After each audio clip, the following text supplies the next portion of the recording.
Last week, I attended the Turo Power Host Summit in Phoenix, Arizona.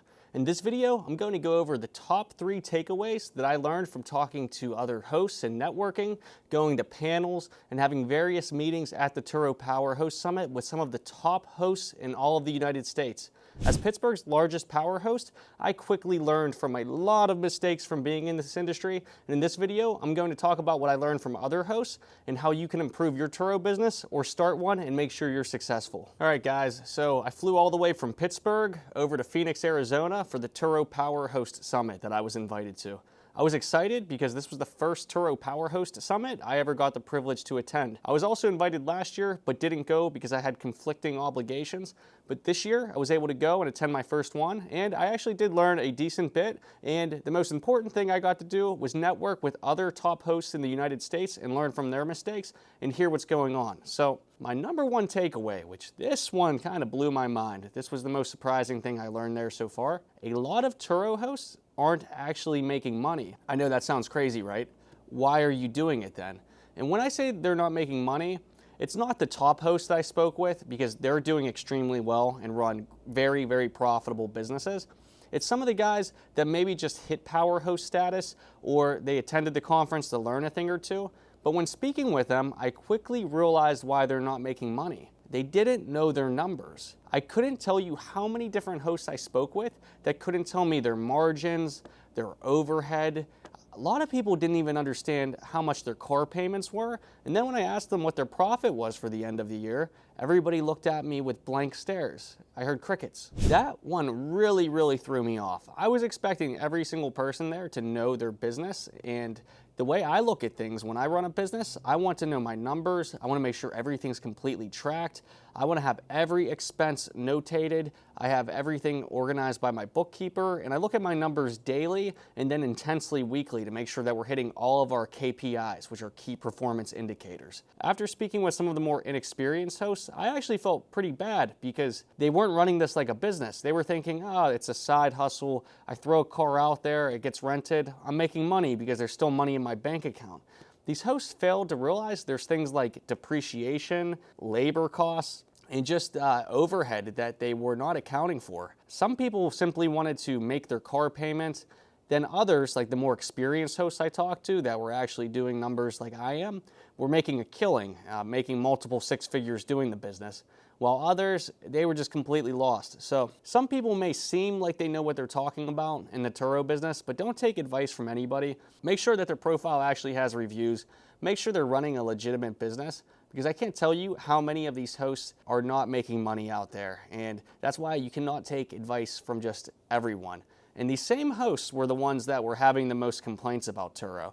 So Turo did a question and answer session, and they also provided this big board where people could put different ideas and thoughts about the Turo platform. Some people would write on the board and contribute actual things that help, like maybe improvements to the calendar Turo can make.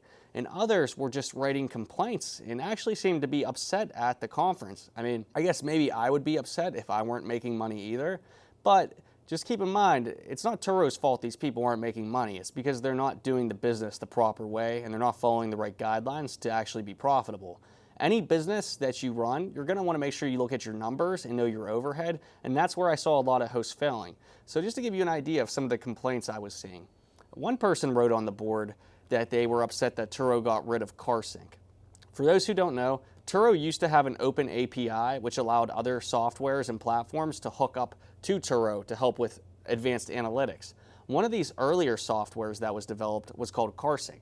So CarSync was pretty interesting because it allowed you to create automated messages to your guests. It allowed you to look at metrics more in depth with Turo, and it allowed you to automate the business a little bit more. I was a CarSync user myself, but then Turo decided to close their API, which I don't blame them because they did do that for security reasons, and I understand when you're running a billion-dollar company, you might not want to have an interface that just allows anybody to access your data and then scrape it. So I understand it from Turo's perspective, and when CarSync went away, I was a little bit upset myself, but not upset for that long. It took me about a day, and then I found alternatives to figure out the same type of numbers.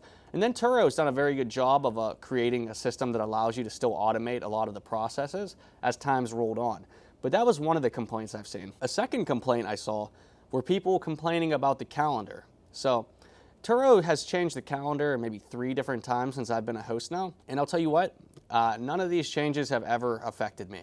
I couldn't believe how many people were complaining about the calendar and how it's affecting them being able to make money. I understand that it could be a little bit challenging to learn a new system, but at the end of the day, business is about pivoting, business is about adapting, and that's why at carrentalcoach.com, when you work with us, we make sure that you're always ahead of the curve and we figure out every scenario that could happen to make sure that you're on top of it and you're not one of the crying Turo hosts saying I didn't make any money, and you're one of the ones that actually take advantage, because when there's change and there's uncertainty and people aren't doing well in the market, that's when it's the best time to actually make money. So if you're interested in working with me directly, you can go to carrentalcoach.com, fill out our quick 60-second survey and see if you qualify to work with us. And if you do, you'll be working with me one-on-one to make sure you're not one of the crying Turo hosts and you're one of the ones making money like I am. So just besides that first initial interaction with a lot of hosts that I found very interesting when it came to the complaints, the Q&A sessions, and a few other things. There was one other complaint that I saw that I didn't understand. So Turo recently changed their review platform.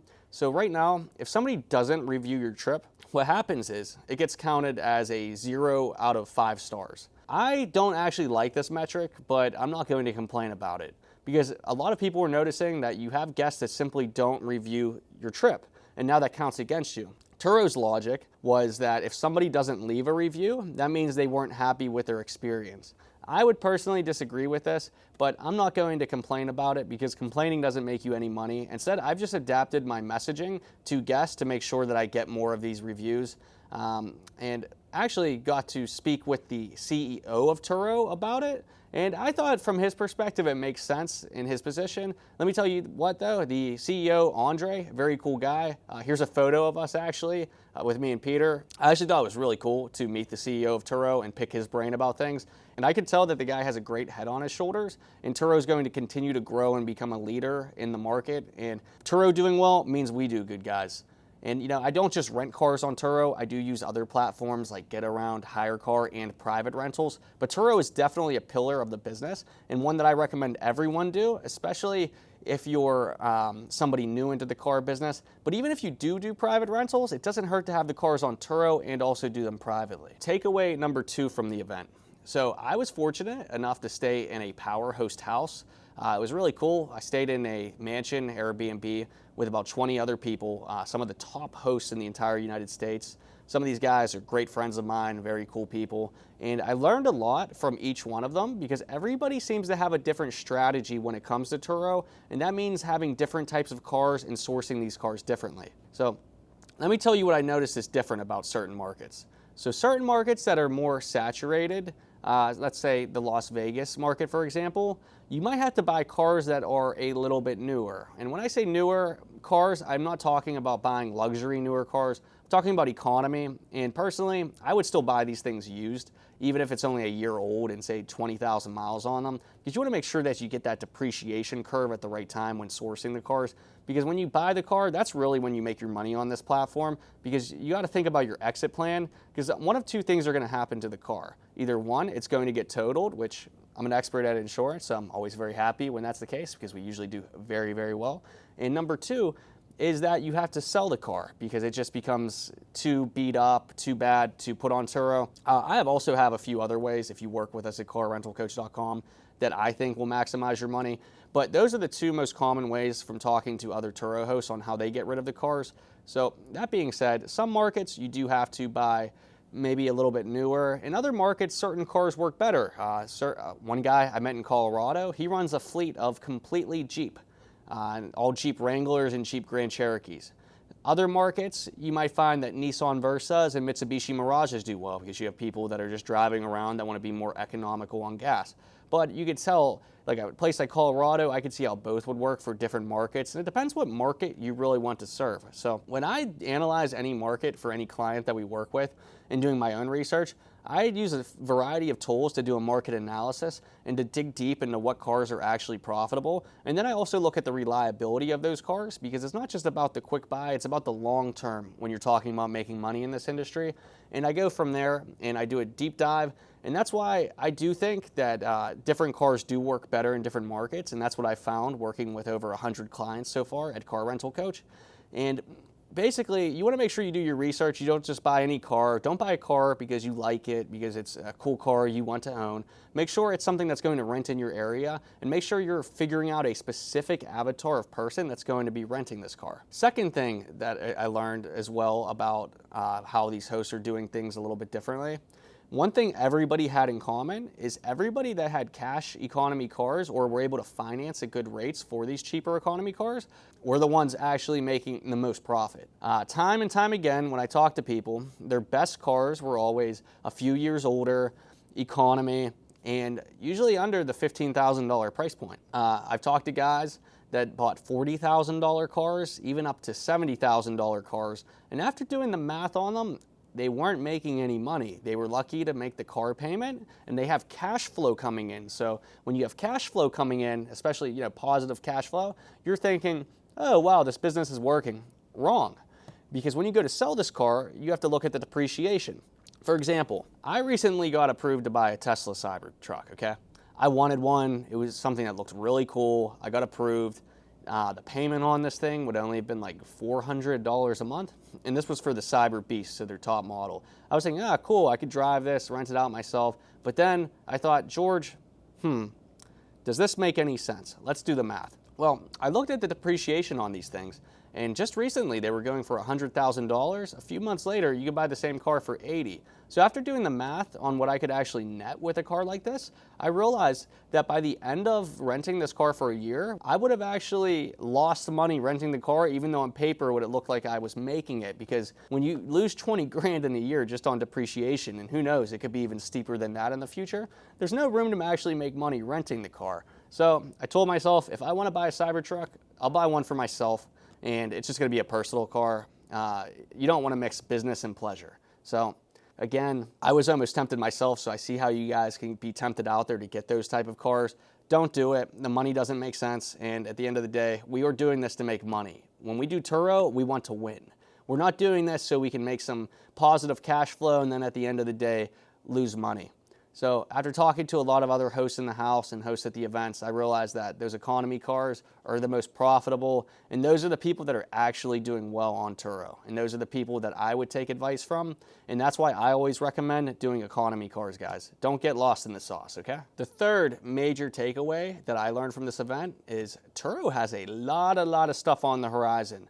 Some of it will be rolling out in 2025, so I'm getting braced for it right now. But there were a few major announcements, some of them that Turo talked about before, but they elaborated a little bit more on what actually is going to happen. So one, Turo is going to start pushing guests for longer trip times. So they're almost wanting to mimic a dealership with somebody leasing a car, which how does that benefit you, you're asking? Well, if you are able to set up the right type of duration discounts on your trips, meaning people want to rent them longer and they receive a discount for doing so, you can keep your car on the road for months at a time.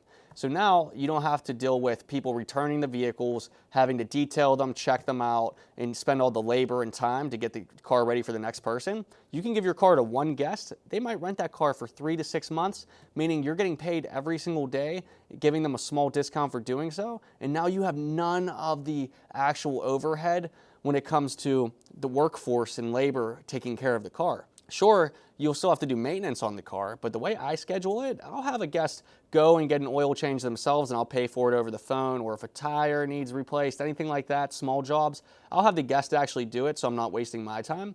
But I love that Turo's pushing for this like lease type of action, because now it's going to allow me to keep my fleet out there. You don't have to worry about parking, expanding the fleet, and labor costs. And it's going to be more money at the end of the day, because the more time this car is on the road being rented, the more money that's going to be in your pocket at the end of the day. And that's a fact. So again, very excited for them to start pushing out longer trips. And I think with the way the economy is going, especially with economy cars, that this is going to be huge, and there's going to be a lot of people renting these cars for long term. They don't actually own the car, they just rent it. So it's actually better than leasing a car for the host, maybe not the guest, but we're here to make money and provide good service. Another thing Turo has on the horizon, where they already made an announcement about, but they elaborated on it more, is allowing rideshare workers to actually rent the Turo cars and use them for their jobs. So what do I mean by rideshare? So think about gig workers like Uber Eats drivers, Uber drivers, DoorDash, and everything like that. GoPuff's one. Well, Turo actually made a partnership with Uber, so now Uber drivers are going to be able to rent our cars, and they're also going to be able to rent them to do Uber delivery too. And why does this make sense for you? Some hosts were like, man, I don't know about an Uber driver renting my car. Well, I think they have it completely wrong, and I would be more than happy, actually ecstatic, to rent my fleet out to a bunch of Uber drivers. Why is that? Because when an Uber driver rents your car, they're not just taking it for a quick ride, they're not renting it for Thanksgiving Day or because their car breaks down. They are using your car to make income. When somebody uses your car to make income, your car is now an integral part of their life, and they need this for their job. So what happens when somebody needs your car to provide a living for themselves and their family? They're gonna rent your car forever. And most Uber drivers I've experienced, and Uber Eats drivers, they don't want to rent your car and beat it up. They usually take it a little bit more seriously because this is their career, this is their job, this is their livelihood, or a side hustle that they need to keep the lights on or to make some extra income. So these cars are now going to be rented for longer periods of time because of the lease thing that Turo's doing, but also by giving the car to Uber Eats drivers and Uber drivers, it opens up a whole new market, meaning there's gonna be a whole new surge of demand coming to Turo, meaning we're gonna be able to charge higher prices and put more cars out there on the road, and these cars are gonna be rented for a long, long period of time. I think in 2025, I'm probably not even going to see any of my cars at the lot because I know these are going to be on long-term trips, and I am ecstatic for that because I'm just going to keep doubling and doubling my fleet at this point. So very, very happy about the Uber partnership. I think that's going to be huge, and that's supposedly going to be launching here in early 2025. So I'm already expanding my fleet now and getting ready for it. So very, very exciting news, guys. And anybody that tells you they think it's not a good idea, they probably don't know what they're talking about. I wouldn't listen to them with anything, at least regarding to Turo. And the third thing that is coming to Turo with the major announcements that they were speaking about is off-rental insurance. So Turo's been partnering with other insurance companies. We actually have a partnership with one of them, and if you work with us at carrentalcoach.com, we can get you access to them that's exclusive and get you your own line and support. But Turo is really pushing out new types of financing, new types of insurance, and they are really making it more host friendly. Like I said, some hosts were a little bit upset at the event, but take that with a grain of salt. Those are the hosts that really don't know what they're doing and they're not making any money. And that's why when you work with us at carrentalcoach.com, fill out our quick 60-second survey to see if you qualify. You're going to be one of the top hosts like we are, and we don't mess around, guys. We win. But guys, that's everything I've learned at the Power Host Summit. Would I go back to it? Probably not. Maybe in a few years if there's some more updates. I think I learned what I could from it. The main thing that I learned, and I do recommend going to it if you've never gone, is the network you make. I met some amazing people in the Turo community, and also, like I said, got to meet the CEO of Turo, so that was a very exciting plus. But all right, guys, thanks for tuning in. Hope you found this valuable, and to learn more about Turo, click on this video right here. See you guys in the next one.